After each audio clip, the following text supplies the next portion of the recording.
శివధర్మం నాకు సమానత్వం బోధించింది. శివుడు చెప్పినట్టుగా వీరబ్రహ్మం గారు, శివుడు చెప్పినట్టుగా శివాజీ, శివుడు చెప్పినట్టుగా బసవేశ్వరుడు, శివుడు చెప్పినట్టుగా కబీర్ దాస్ సమానత్వం కోసం యుద్ధం చేసిండ్రాయా?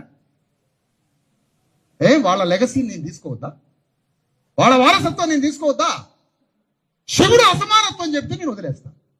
శివుడు సమానత్వం చెప్పాడు. ఎవడెవడో పుక్కిడి పురాణాలే పుట్టించుకోవచ్చు వాడికి అనుకూలంగా. నా శివుడు మాత్రం సమానత్వం బోధించు. ఆ విలువలతో సమాజాన్ని కట్టదాం. ఆధ్యాత్మిక ప్రపంచంలో కూడా అణగారిన వర్గాలకి సమప్రాతినిధ్యాన్ని, సమభాగస్వామ్య విలువల్ని సృష్టిస్తే అది సామాజిక ప్రజాస్వామ్యంగా, అది రాజకీయ ప్రజాస్వామ్యంగా పరివర్తన చెంది రాజ్యంలో మన వాటా వచ్చినప్పుడు మనందరం చల్లగా బతుకుతాం.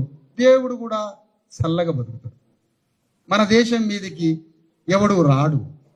హిందూ మతానికి మనం నాయకులం కావాలి, ఓనర్లం కావాలి.